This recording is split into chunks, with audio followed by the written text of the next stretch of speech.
স্বাগতম আমার আরেকটি নতুন ব্লগে। আজকে আপনাদের দেখাবো কক্সবাজার থেকে ঢাকা কক্সবাজার এক্সপ্রেসের সাতকাহন, যেটা কক্সবাজার থেকে ঢাকার মধ্যে চলাচলকারী প্রথম ট্রেন।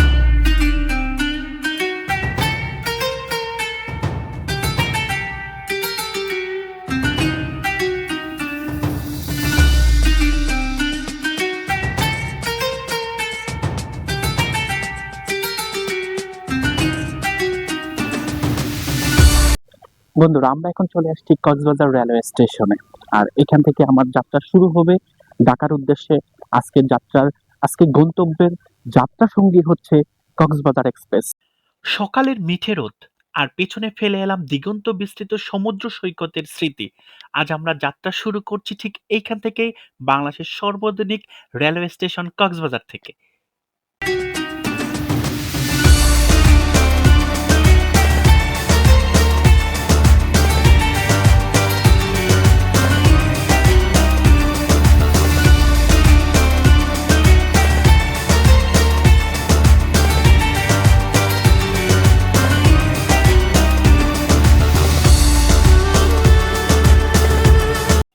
স্টেশনের মূল ফটক পেরিয়ে এখন ধীরে ধীরে এগিয়ে চলেছি প্ল্যাটফর্মের দিকে। চারিপাশে এই বিশাল কাঠামো, পরিচ্ছন্নতা আর আধুনিকতার ছোঁয়া, সত্যিই মনে হচ্ছে যেন কোনো এক আন্তর্জাতিক মানের স্টেশনে আমরা ঢুকতেছি। দেখুন কত মানুষ, সবার চোখে মুখে এক নতুন ভ্রমণের উত্তেজনা। কেউ ছবি তুলছে, কেউ বা শেষ মুহূর্তে গুছিয়ে নেওয়ার কাজে ব্যস্ত। আর এই সব ভিড়ের মধ্যে আমিও চলেছি আমার স্বপ্নের ট্রেনটির খোঁজে। কি করা যায়? ঘড়িতে ঠিক দুপুর ১২টা ৩০ আর আমি এইমাত্র স্টেশনে পৌঁছালাম। ট্রেন ছাড়ার প্রায় এক মুহূর্ত বাকি নেই। এই আধুনিক স্টেশনটি আমার নির্ধারিত বগি খুঁজে পেতে যেন এক ছোটখাটো দৌড় শুরু হয়ে গেল। কোনো মতনে একটা দরজা খোলা পেয়ে লাফিয়ে উঠে পড়লাম ট্রেনে। হাঁপাতে হাঁপাতে ভাবছি এবার তো অন্য বগি খুঁজতে হবে, কিন্তু নিয়তি অন্য কিছু লিখে রেখেছিল। এদিক ওদিক তাকাতেই শুনলাম গার্ডের শেষ হুইসেল। ঠক ঠক শব্দে ট্রেনের দরজা বন্ধ হচ্ছে। আর ঠিক তখনই আমার পায়ের নিচের মাটি কাঁপিয়ে কক্সবাজার এক্সপ্রেস প্ল্যাটফর্ম ছাড়তে শুরু করলো। হ্যাঁ, ট্রেন ছেড়ে দিয়েছে। আমার বগিও এখনো খুঁজে পাইনি, কিন্তু যাত্রা শুরু হয়ে গেছে। এই অপ্রত্যাশিত তাড়াহুড়ার মধ্যেই জানালার দিকে তাকালাম। পেছনে যাচ্ছে কক্সবাজারের দৃশ্য। ঠিক একটু অসুবিধা, কিন্তু ঢাকাগামী এই অ্যাডভেঞ্চারটা তখন পুরোপুরি শুরু হলো। ট্রেন এখন গতি নিচ্ছে, প্ল্যাটফর্ম ক্রমশ ছোট হয়ে আসছে। বিদায় নিচ্ছি পৃথিবীর দীর্ঘতম সমুদ্র সৈকতের এই প্রাণবন্ত শহর কক্সবাজার থেকে। পেছনে পড়ে রইল নীল জলরাশি আর বালুকাময় স্মৃতিগুলো। আর এখান থেকেই শুরু হলো এক নতুন ইতিহাস। বিশ্বাস করুন বা না করুন, যে স্টেশনটি থেকে আমরা এইমাত্র যাত্রা শুরু করলাম, তা কিন্তু শুধু একটি স্টেশন নয়, এটি ২০০০ কক্সবাজার রেললাইনের পক্ষের চূড়ান্ত সমাপ্তি। এই রেলপথ নির্মাণের স্বপ্ন দেখা হয়েছিল বহু বছর আগে থেকেই। অবশেষে ২০২৩ সালের ১১ই নভেম্বর সাবেক স্বৈরাচার প্রধানমন্ত্রী এই রেলপথ উদ্বোধন করেছিলেন। এই রেল লাইনের শুধু একটি যোগাযোগের মাধ্যম নয়, এটি বাংলাদেশের রেল ইতিহাসের এক নতুন মাইলফলক। এই স্টেশনটি এখনো পুরো দেশের সঙ্গে কক্সবাজারের সরাসরি যোগাযোগ স্থাপন করেছে। পর্যটন শিল্পে এনেছে নতুন এক দিগন্ত। তো এই ইতিহাসকে মনে রেখেই আমি এখন বিদায় জানাচ্ছি কক্সবাজার থেকে। সামনে ঢাকা, নতুন গন্তব্য। চলুন এবার চোখ রাখি জানালার বাহিরের বদলে যাওয়া প্রকৃতির দিকে। la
আমি ট্রেনে উঠে পড়েছি ঠিকই। আমি কিন্তু এখনো আমার সিট বা আমার কেবিনটা এখনো খুঁজে পাই নাই। এই যে আমি এখন ইঞ্জিন রুমে আছি, এটা হচ্ছে নামাজের রুম। ২ টা ফ্যান, চার্জিং পয়েন্ট, একটা শীতল পাটি আছে যেখানে দাঁড়িয়ে নামাজ পড়া যাবে।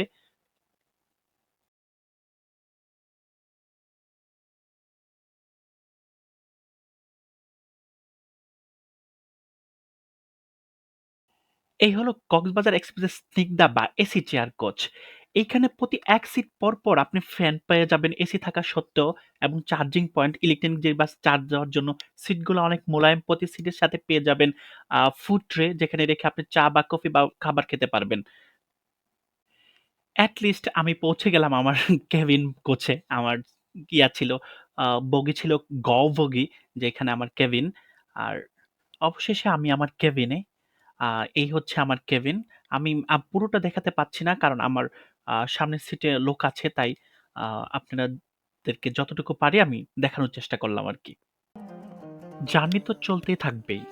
আপনারা আশেপাশের সৌন্দর্য উপভোগ করতে চলুন একটা গল্প শুনে আসি। একটা সত্যিকারের গল্প। আমরা যখন জীবনের পথে চলি, অনেক সময় এমন কিছু ঘটনা ঘটে যা আমাদের কাছে সম্পূর্ণ অযৌক্তিক বা কঠিন মনে হয়।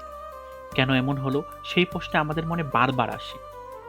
এই প্রশ্নের উত্তর খুঁজতে আমার মনে আসে পবিত্র কোরআনে বর্ণিত হযরত মূসা আলাইহিস সালাম এবং হযরত খিজির আলাইহিস সালামের সেই বিখ্যাত ঘটনার কথা। একবার আল্লাহর নির্দেশে মূসা আলাইহিস সালাম জ্ঞান অর্জনের জন্য খিজির আলাইহিস সালামের সঙ্গী হন। খিজির আলাইহিস সালাম মূসা আলাইহিস সালামকে শর্ত দেন, তিনি কোনো কিছুর নিয়ে প্রশ্ন করতে পারবেন না। মানে যাই ঘটনা ঘটুক, কোনো প্রশ্ন খিজির আলাইহিস সালামকে তিনি করতে পারবেন না, যতক্ষণ না খিজির আলাইহিস সালাম নিজে তার ব্যাখ্যা দেন। তারা যখন যাত্রা করছিল এক নৌকা দিয়ে, হঠাৎ সমুদ্রের পাড়ে এসে খিজির আলাইহিস সালাম একটি ভালো নৌকাকে ফুটো করে দিলেন। মূসা আলাইহিস সালাম তো অবাক যে কি হলো? প্রশ্ন করে বসলেন তখন, আপনি কি করছেন? গরিব মানুষের এই নৌকাটি কেন ফুটো করে দিলেন?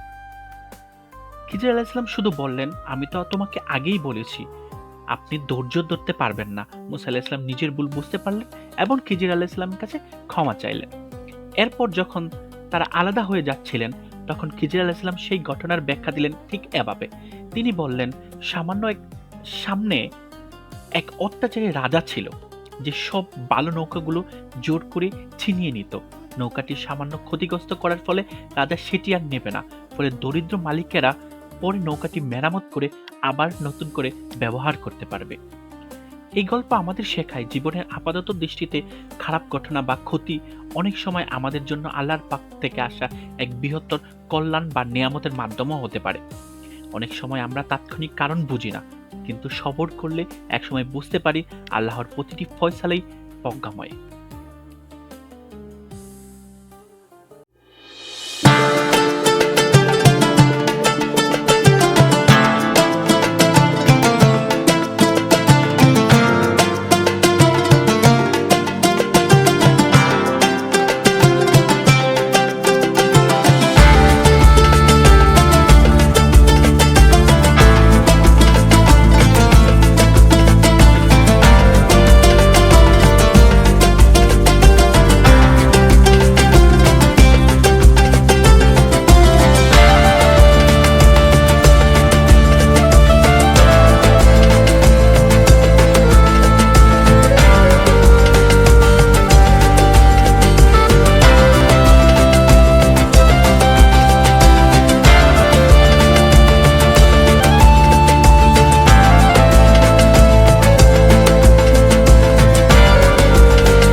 অসাধারণ অনুভূতি। আপনি যখনই সুযোগ পাবেন, তখনই ট্রেন জার্নি করার সময় আপনি ট্রেনের দরজার কাছে আসবেন। দেখবেন আপনি অন্যরকম একটা সৌন্দর্য উপভোগ করছেন ট্রেন থেকে।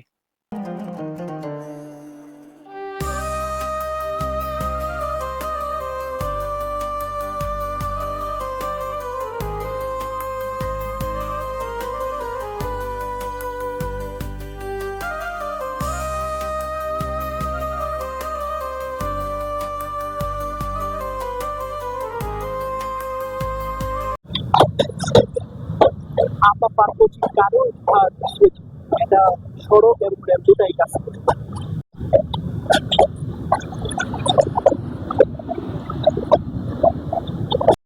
চলুন এবার আমাদের কক্সবাজার এক্সপ্রেসের আমরা লোকোমোটিভটা দেখি।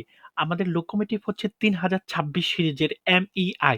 এম মানে মিটার গেজ, ই মানে ডিজেল ইলেকট্রিক, আর মানে প্রস্তুতকারক কোম্পানি হুন্দাই রুটিপ, যেটা আমাদেরকে টেনে নিয়ে যাচ্ছে কক্সবাজার থেকে ঢাকা। আমার কাছে জীবন মানে একটা চলমান প্ল্যাটফর্ম, আর সেই প্ল্যাটফর্মের সবচেয়ে প্রিয় গতিময় ঠিকানা হলো ট্রেন। একটা দীর্ঘ সুশৃঙ্খল ইস্পাতের কাঠামো যা হাজারো গল্পকে বহন করে নিয়ে যায়। এই যাত্রা শুধু গন্তব্যের দিকে যাওয়া নয়, এ যেন শৈশবের গ্রান, তরুণের অ্যাডভেঞ্চার আর মুক্তির নিঃশ্বাস। ট্রেন স্টেশনে দাঁড়িয়ে থাকার সেই অপেক্ষা মুহূর্তগুলো, চারপাশের ব্যস্ততা, হকারদের হাঁকডাক এবং হঠাৎ জিগজিগ শব্দে ট্রেনের আগমন, বসার সিট খুঁজে জানালার পাশে জায়গা করে নেওয়া, ব্যাস এইখানেই যেন সব চিন্তা থেমে যায়। কাচের উপারে দ্রুত পাল্টে যাওয়া গ্রাম, দাঁতক্ষেত, ছোট ছোট নদী, যেন এক বিশাল ক্যানভাসে ক্রমাগত ছবি আঁকা হচ্ছে। রাতের ট্রেন হলে তো কথাই নেই। মৃদু আলোয় সহযাত্রীদের ফিসফিসানি, ট্রেনের সেই অবিরাম দোলানি, আর বাহিরের খুঁতখুঁটে অন্ধকার হঠাৎ জ্বলসে ওঠা দূরের কোনো আলো এক অন্যরকম শান্তি এনে দেয়। মনে হয় আমি পৃথিবীর সব কোলাহল থেকে দূরে এক নিরাপদ আশ্রয়ে ছুটে চলেছি। আসলে ট্রেন শুধু একটা বাহন নয়, এটা একটা সুযোগ নিজেকে সময় দেওয়ার, অচেনা মানুষের সাথে মৃদু হাসির আদান প্রদান করার, আর জীবনের ছন্দটা নতুন করে খুঁজে পাওয়ার। আমার ট্রেনকে তাই এত ভালোবাসি। যখনই সুযোগ পাই আমি এই পথে ফিরি, কারণ জীবনের সেরা গল্পগুলো ট্রেনের জানালা দিয়েই দেখা যায়।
হলো কক্সবাজার এক্সপ্রেস ট্রেনের কেবিনের টয়লেট। একটা হাইকমেট, একটা বেসিন এবং একটা ফ্যান এবং ফ্লাশ করার জন্য গ্রিন বাটন আছে এই টয়লেটে। আমাদের ট্রেনে এই মুহূর্তে থ্রু পাস যাচ্ছে নরসিংদী জেলার নরসিংদী রেলওয়ে স্টেশন, যেটা আমার পার্শ্ববর্তী জেলা আমার গাজীপুর জেলা থেকে।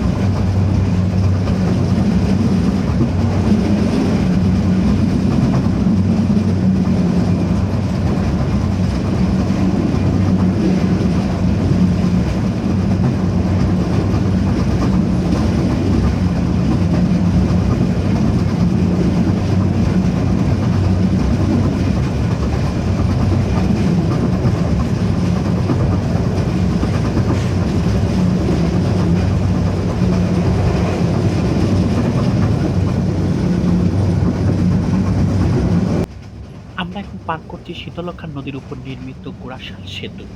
এই সেতুর নাম আসলে কিং জর্জ ষষ্ঠ সেতু। ১৯৩৭ সালের দিকে এটি নির্মাণ করা হয় ব্রিটিশ ঔপনিবেশিক আমলে। যখন এই অঞ্চলে যোগাযোগ ও বাণিজ্য বৃদ্ধির প্রয়োজন দেখা দেয়, তখন এই সেতুটি ছিল এক যুগান্তকারী পদক্ষেপ। সেই সময়কার প্রকৌশল এবং পরিকল্পনার এক উজ্জ্বল নিদর্শন এটি। শীতলক্ষ্যার উপর দাঁড়িয়ে থাকা এই কাঠামোটি শুধু রেল যোগাযোগই নয়, এটি পূর্বাঞ্চলীয় বাংলাদেশের অর্থনৈতিক শিরাকেও বছরের পর বছর ধরে সচল রেখেছে। ইতিহাস আর বর্তমানের এক অসাধারণ মিলনক্ষেত্র এই গোড়াশাল সেতু।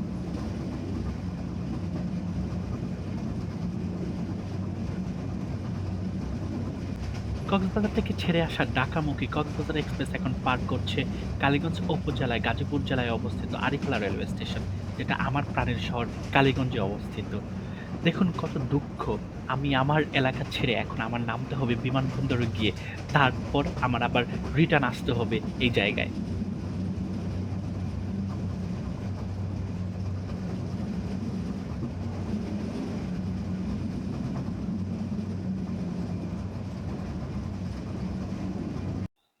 অবশেষে ৮ ঘন্টা ৩০ মিনিট যাত্রা করে আমি পৌঁছালাম কক্সবাজার থেকে ঢাকা বিমানবন্দর রেলওয়ে স্টেশন, যেটা আমার শেষ যাত্রা ছিল।